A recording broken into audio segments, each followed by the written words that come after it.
Hello and welcome back to the syntax lectures for this week. In this little portion of the lectures, we'll be talking about constituency and dependency. So the first couple of concepts that we'll be kind of focusing on this week. So constituency is basically what we're going to talk about when we talk about what units of a sentence are inside other units. So a syntactic unit in general can contain another syntactic unit inside it, and then another one inside that. So each of these units that's inside of another unit is what's called a constituent. Constituents very frequently can have other constituents inside them, and we can have very hierarchical structures that have a lot of recursion going on and just have a lot of constituents inside of each other. So one example of this is the sentence, "His son is reading a book on the porch." We can look at it as his son being a noun phrase is one constituent, is reading is the verb, that's another constituent. Another noun phrase, a book, is kind of a unit on its own. And then on the porch is another unit on its own. So we have all these different units that are on their own in the sentence and kind of can be split up into their own units. So we know that like his son and a book are not part of the same unit, for example. We can also say that is reading a book on the porch is a verb phrase or the predicate of the sentence. So that's another possible unit we could look at. So this verb phrase has a verb and a noun phrase and a prepositional phrase. So it has several units inside itself. So that's another example of constituency where this verb is reading is a constituent of the verb phrase, a book is a constituent as well, and on the porch is also.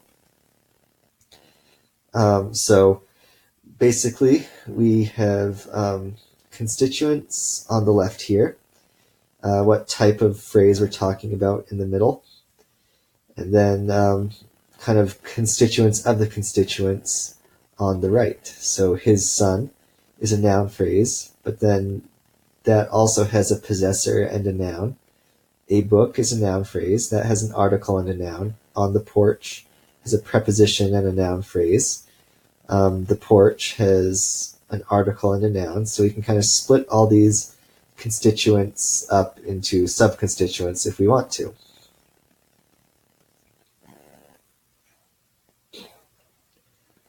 So another thing to look at is something called dependency. So when we have a syntactic unit, one of the constituents is usually the head or the primary word or primary part of the constituent or of the syntactic unit that gives the constituent its character. So all the other constituents in this syntactic unit are what are called dependents. So we have a head, which is kind of the most important part of a given unit, and then the other parts are all dependents of that head. So, for example, a noun is typically the head of the noun phrase because that's what's giving us most of the information. The verb is typically the head of a verb phrase, and it's also typically the head of a clause or of a sentence as a whole. A preposition is going to be, in classical grammar, the head of a prepositional phrase. Although this part here is kind of getting more disagreed on in current linguistics. But since this is what your book is kind of talking about with the preposition as the head of a prepositional phrase, we're just going to go with that for now. But if you stay in linguistics, you may hear this preposition as the head of a prepositional phrase as being kind of outdated. So, but for now, that's what we'll be going with, just to be consistent with what you'll be reading in the book if you happen to have it. So, a quick question here for you to think about a little bit is which breakdown here best represents the constituent structure of the sentence. So, Frida's two brothers as one unit, ate tamales last night as another. Frida's two as a unit, brothers as a unit, ate tamales last as a unit, and night as a unit. Frida's two brothers as a unit, ate tamales, and then last night. Frida's two brothers ate tamales last night, or Frida's two brothers ate tamales last night. So if you read the overview for the course this week on your course website, you'll know that this is a possible question to do for the quiz or for extra credit. So I'm not going to give you the answer to this right off, but if you choose to do this as your quiz option or for extra credit, then we can have kind of a discussion or dialogue about this. So, so far we discussed constituency and dependency, kind of just based on intuition or semantics. So semantics is what we call the meaning of a sentence. So we talked about constituency and dependency as being based on what is the most important part of the unit, which is basically just going on intuition.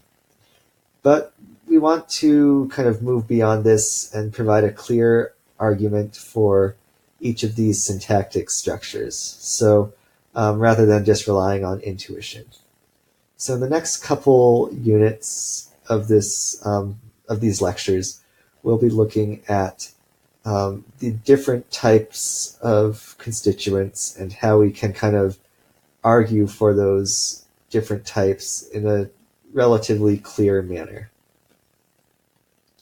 And that will be starting off probably with like noun phrases and how to argue for something being a noun phrase and that kind of thing. So syntactic structures, though, in general, are made up of elements that are really grammatically coherent, and they kind of function as a unit, and they follow principles of ordering and co-occurrence that are going to be very language specific. So just because something might be a noun phrase in English doesn't mean it would be treated as a noun phrase in a different language. So the primary constituents we will be looking at are noun phrases, prepositional phrases, and verb phrases. So most languages have noun phrases and adpositional phrases. So adpositional phrases is just kind of a different term for prepositional phrase.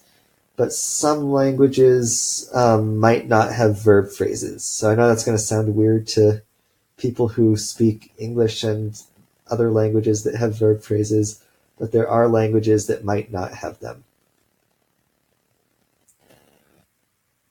So basically most, but not all languages have noun phrases and prepositional phrases. Some languages have verb phrases. There's a lot of languages that have adjective phrases, and there's other types of phrases as well.